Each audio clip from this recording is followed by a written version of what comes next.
slandering the Dharma.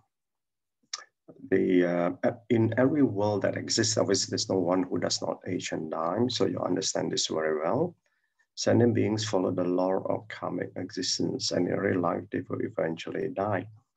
So I think it's important to know that in every world, meaning the three worlds, and that means this applies even to the heavenly realm. Although obviously a day that is a very long time over here, but we need to understand that we're not just talking about this human world, but also in the heavenly realm. So suffering and joy result from one's own actions. Karmic consciousness creates the three periods, the past, the present, and the future. So therefore, this karmic consciousness, what it does is that a cause that's created from a past life, condition may arise in this life, and therefore it can manifest to an effect. Or could be a karmic cause created in the past life, condition doesn't arise in this period of life, but condition may arise in the future period. So therefore, they can transcend to three periods. In accordance with karma, we create transgressions and blessings through retributions. Transgressions and blessings. So therefore, past negative karma will result in negative retribution, and blessings will obviously come in the form of a or merits that one can enable one to practice. So in here, Master's explanation is that in our current mindset in the present era, we remain in this period of Dharma degeneration, an era of declining human morality.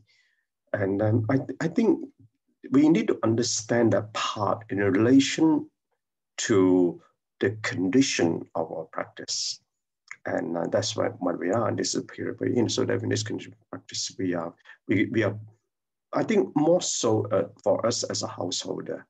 And that's why sometimes what comes to us as a householder in practice, we do not know what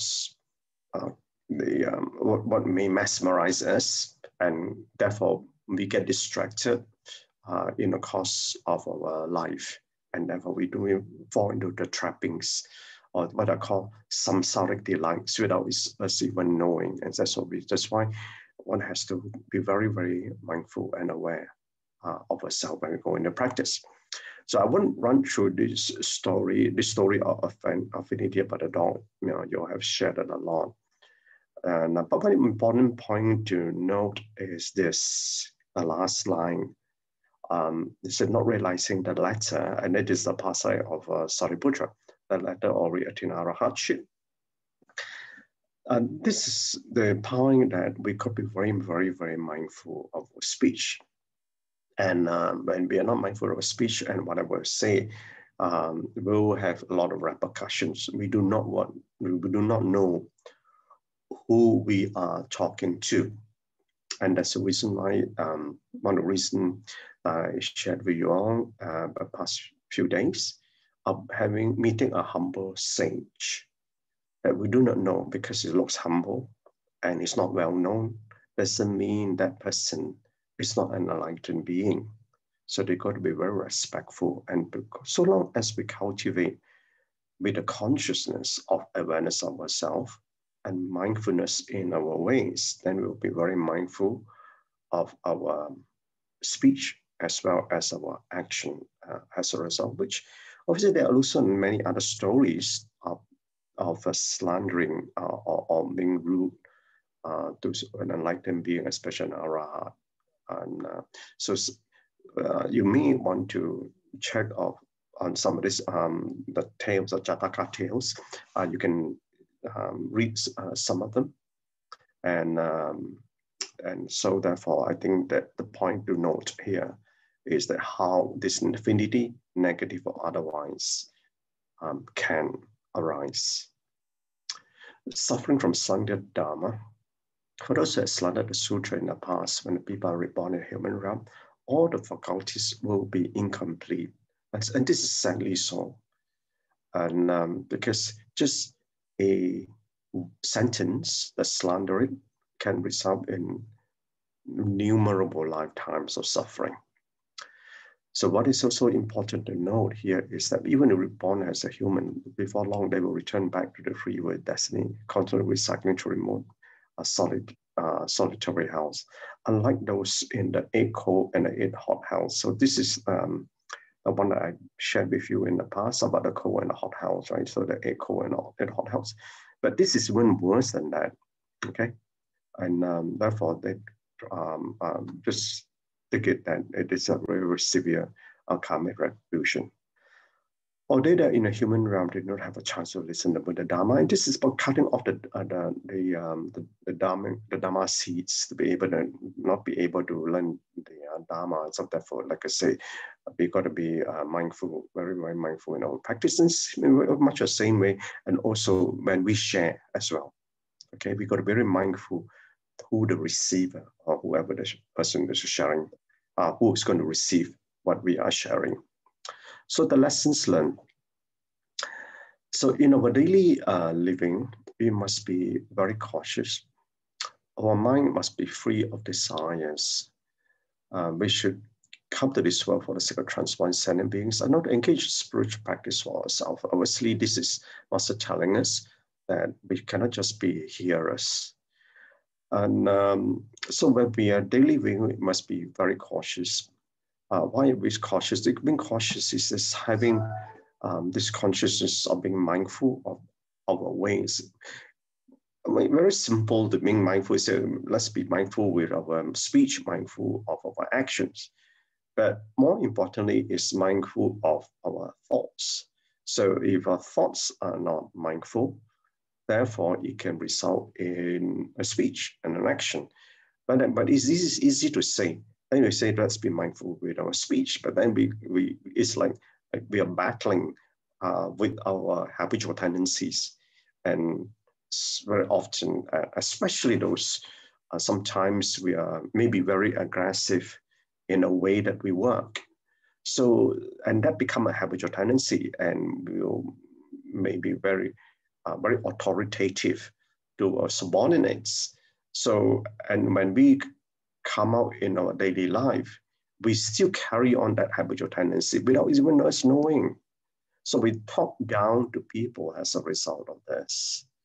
And I think I'm sure you all have experienced this. I recently, not so long ago, although I was not present, there was an event that was being organized, and this is about organizing a event for one of the for the Sangha community.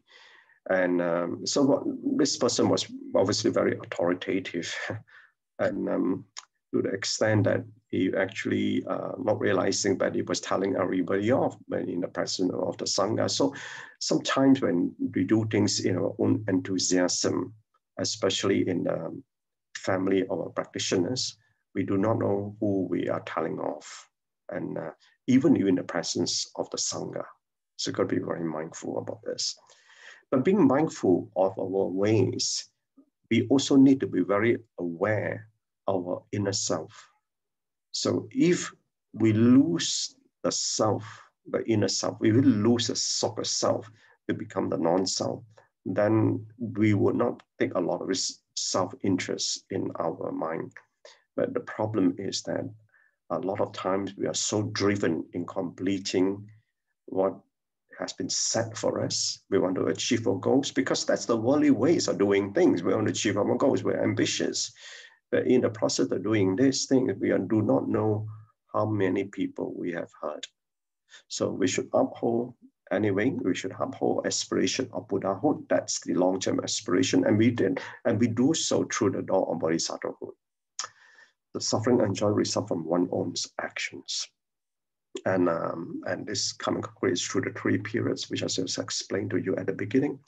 So we must always be mindful to walk the path earnestly so that we do not reborn as a feathered or horned ones or fall into the lower realms. I like the way Master has put this. Not a father, this should be the feathered, spelled wrongly, and the feathered and the horned ones. But progress beyond samsara, and that's what we should be doing. So in contemplation.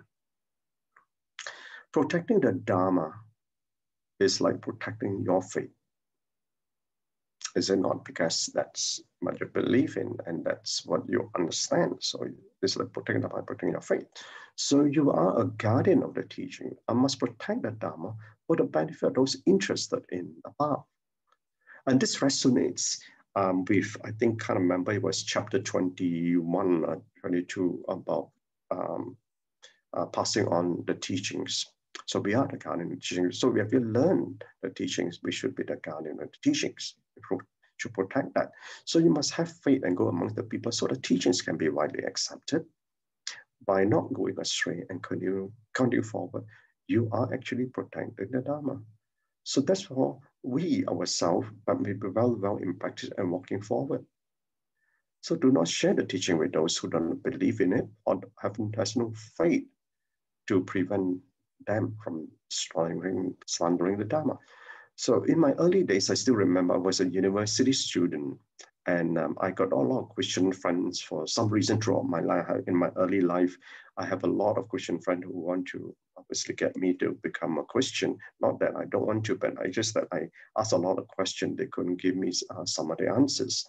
So, but there was one session that I was, they invited me to attend and they were celebrating with a video clipping of how they destroyed the Kuan Yin image and the Buddha image and how they took off from the households of those worshippers and destroying them. And I think, I was very sad to see that happening, but it did. So relationship, affinity in relationship, the truth cannot be easily understood. And I explained that to you as a reason why in a few sharing ago. So there are paradoxes that one need to understand to realize. The paradoxes is because it's very hard to understand the worldly ways and the spiritual ways. Therefore, share the teaching with only those who have the affinity to accept and understand them. So some of the paradoxes, for example, in the Heart Sutra, form is emptiness, emptiness is form. How can one easily understand that? So therefore, if one cannot and not ready to accept it, it's very difficult. So same thing with in relationship that we have could be with our spouse and so forth. You may be understanding the Dharma, but the other person may not be. So therefore, we got to be we need to accept how the mind of others work. Maybe the condition is not ready. So any misunderstanding or deluded doubts on their part will lead them to slander the Dharma. So pushing that to them they find it very meddlesome in their life. So we got to be very mindful of our ways. So, and if that's the case, then we will result in immense karmic retribution for that person who is not in a position to accept. Okay, all right, thank you so much. Thank so much to our brother Chin for another marvelous session of